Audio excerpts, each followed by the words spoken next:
Hey guys, after seeing the title announcement teaser for the Super Mario Galaxy movie, I believe I know the broad strokes that the film's plot will take based on my knowledge and love for the apparent source material of the same name. So just as with the first movie, Galaxy will also begin with a cold open action scene involving Bowser. This sequence will start with a young Rosalina encountering and befriending her Luma companion from the games for the first time, while frolicking about across an unknown planetoid.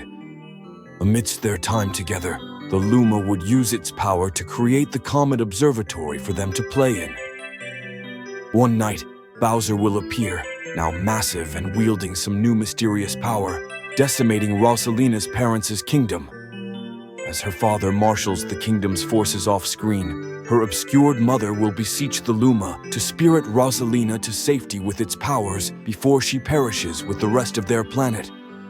The Luma will lead the distraught girl away from her mother to the Comet Observatory and pour a large amount of power into the station's core to maneuver the massive structure through the cosmos as Rosalina's planet would break into pieces in the background. Bowser will then turn his attention toward the observatory and chase after it. Just as he catches up and outstretches his hand to crush it though, the Luma will use the last of its power to open a wormhole and fly the Comet Observatory through it. As the movie's focus shifts to the Mushroom Kingdom, Act 1 will open with Mario and Peach interacting within the latter's castle, helping prepare for the upcoming Star Festival with an increasingly flirty undertone.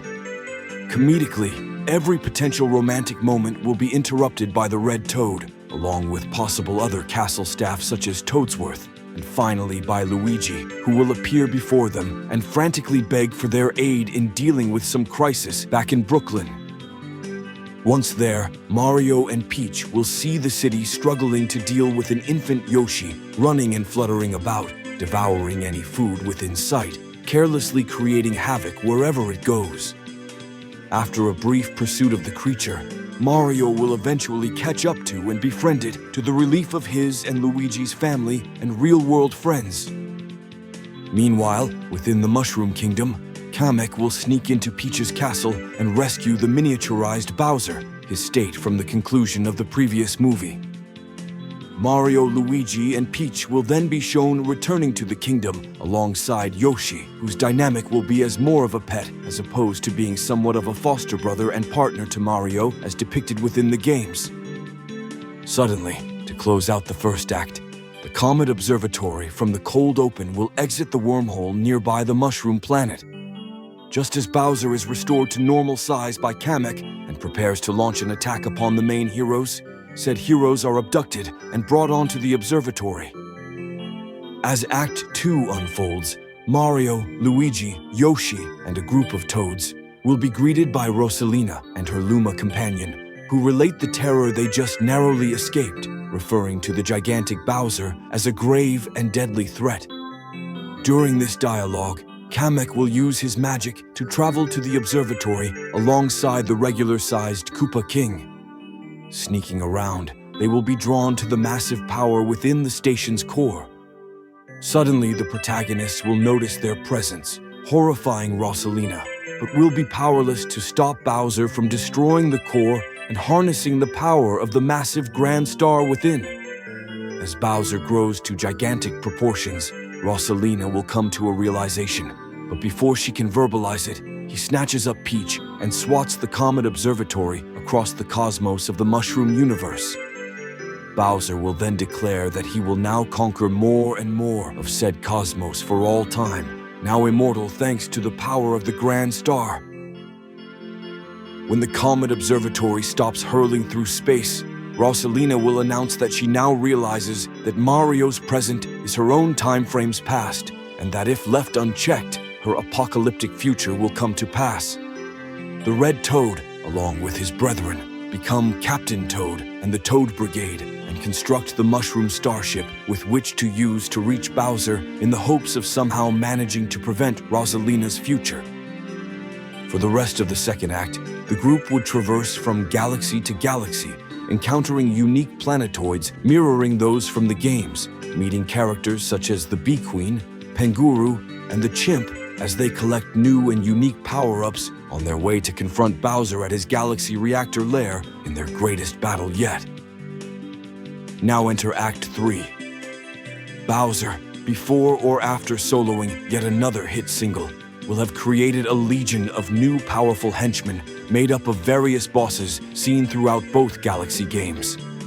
Mario will lead the charge against these foes, but will ultimately leave the fight against them for his companions in favor of thwarting Bowser and rescuing Peach.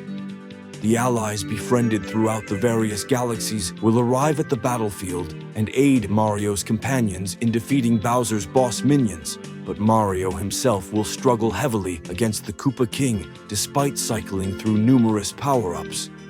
Rosalina will become distraught, believing that her future is fixed, but the smarty blue hint Toad will reassure her that her and the Luma's presence within the present time frame is an anomaly which wasn't present in the original version of events. Just when all hope seems lost, Rosalina will tap into previously unseen magical power through her magical wand she's had since childhood to empower her Luma companion once more, enabling it to transform Mario into Rainbow Mario. After an intense battle, Rainbow Mario will finally swipe the Grand Star from the heart of Bowser's Galaxy Reactor before punching miniature planetoids at the Koopa King, causing him to get knocked back into his newly created sun. Mario joyfully reunites with Peach, but unfortunately, without the power of the Grand Star, the Galaxy Reactor produces a black hole threatening to collapse the entire universe. Rosalina risks her life to save the rest of the main cast from being sucked into it, and during this moment, Peach echoes a sentiment previously said to Rosalina by her mother, heavily hinting that they are one and the same. Tragically, after a heartfelt goodbye to Rosalina, her Luma companion will fly into the black hole, sacrificing its life to neutralize the threat, turning it into another wormhole capable of transporting Rosalina back to her newly revitalized home time frame.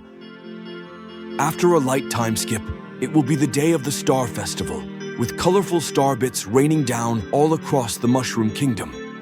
Even the Kongs would be seen celebrating, along with the other characters seen thus far, even those from the real world.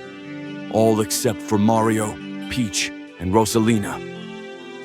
Up above in space, Mario and Peach will bid farewell to Rosalina on her now-powered Comet Observatory. As a gift for everything Mario has done, the futuristic princess will use her newly realized power to create a planetoid in the shape of his head, an obvious homage to Super Mario Galaxy 2's Starship Mario, before departing through the wormhole, which will close soon after. Sometime later, back in the Mushroom Kingdom, on the balcony of the castle, Mario and Peach will finally have their romantic moment, with yet more star bits from the Star Festival raining down in the background. To close out the movie, Rosalina will be seen waking up in her newly restored future. After noticing confirmation of the threat of Bowser no longer looming, she will joyously encounter her Luma companion once more. Though the Luma will be confused over Rosalina's familiarity toward it, the two will immediately kick off the beginnings of a grand friendship once more.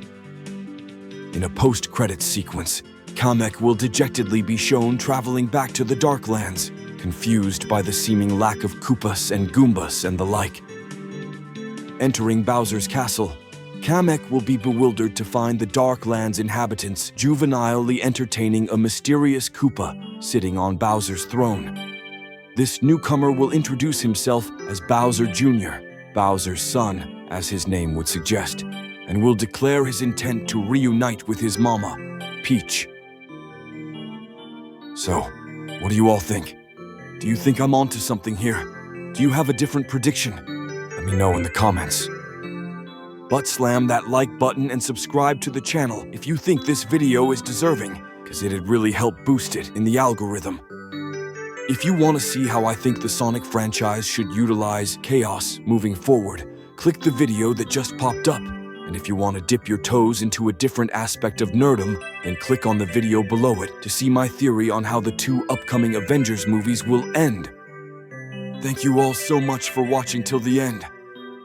Ciao, amigos.